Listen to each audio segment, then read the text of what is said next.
Bonsoir. Vous êtes le directeur du domaine skiable d'Isola 2000. Alors comment vivez-vous ce début de saison et surtout, la neige est-elle au rendez-vous? Alors oui, la neige est au rendez-vous. On vit très bien ce début de saison. C'est un excellent début de saison. On a ouvert de façon très précoce, comme c'est souvent le cas à Isola 2000. On est situé en altitude, on bénéficie d'un très bon enneigement naturel.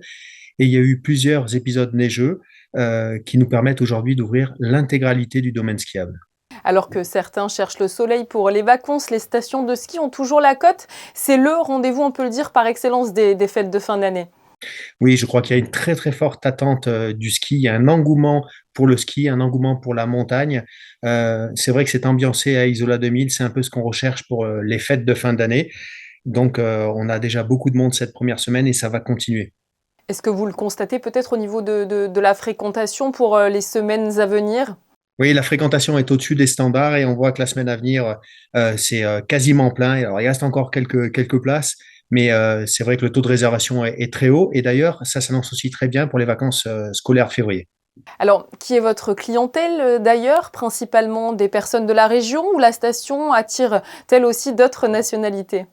Oui, on a une clientèle, bien sûr, des locaux, de la région, mais au-delà de ça, on a aussi une clientèle internationale qui fréquente beaucoup Isola 2000 et on a aussi une clientèle de jeunes aussi qui viennent pour profiter de nos installations, nos infrastructures, la communauté un peu snowboard, nouvelle glisse, etc.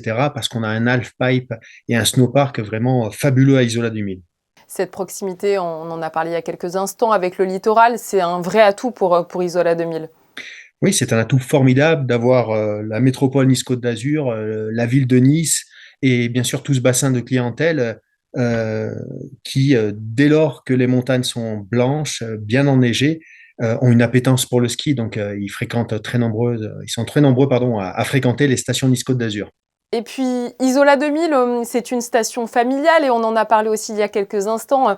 Elle séduit aussi de nombreux jeunes avec le parc de snowboard. C'est ça aussi qui fait sa force avec les nombreuses activités que vous proposez en dehors. Oui, absolument. Alors, il y a le domaine skiable, il y a la glisse. C'est une clientèle effectivement familiale qui vient fréquenter la station d'Isola 2000, mais il y a beaucoup d'animations et beaucoup d'activités en dehors du ski qui sont très intéressantes. Et c'est notamment les festivités qu'on va avoir traditionnelles de fin d'année, le feu d'artifice, la descente au flambeau, l'arrivée du Père Noël. Donc, ça va être des moments forts et beaucoup d'activités, de nouvelles activités. Par exemple, ce qui marche très très fort en ce moment, c'est la balade en dameuse. Donc, on amène notre clientèle pour découvrir, explorer le domaine skiable avec des professionnels. Donc, c'est encadré, c'est guidé et c'est une activité qui marche très fort. Il y a les activités également chiens de traîneau qui sont authentiques.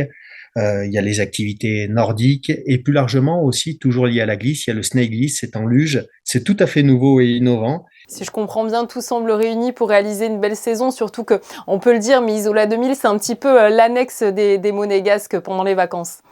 Oui, alors il y a beaucoup de Monégasques qui fréquentent Isola 2000 et vraiment on est ravis de les accueillir et ils sont très nombreux, c'est vrai, à fréquenter la station et je pense qu'ils y trouvent leur compte parce que au niveau de la qualité d'accueil, la qualité du domaine skiable et les animations, toutes les activités nombreuses, il y a vraiment de quoi passer de très bonnes vacances, c'est un très bon séjour à Isola 2000. Dernière question, un peu moins réjouissante que tout le reste, mais c'est vrai, la hausse du prix de l'énergie, est-ce qu'elle va avoir un impact sur les remontées mécaniques? Et si c'est le cas, est-ce que cela entraîne forcément une hausse du prix des forfaits de ski cette saison? Alors, à Isola 2000, on avait déjà de bonnes pratiques, des pratiques éco-responsables notamment, avec l'éco-conduite de nos téléportés, c'est-à-dire qu'en fait, en fonction de l'affluence, on adapte la vitesse de nos téléportés, ça n'est pas perceptible pour la clientèle, donc c'est des mesures qui n'impactent pas du tout le service client. Au-delà de ça, lorsqu'on aura un peu moins de fréquentation en semaine, on va ouvrir la totalité du domaine skiable, mais certaines remontées mécaniques qui feront doublon seront fermées parce que là aussi, ça n'impactera pas le service client et ça permettra aussi de réduire nos consommations électriques. Merci beaucoup à vous, Jean-Christophe Dessens, d'avoir répondu à nos questions sur Monaco Info. Je vous en prie.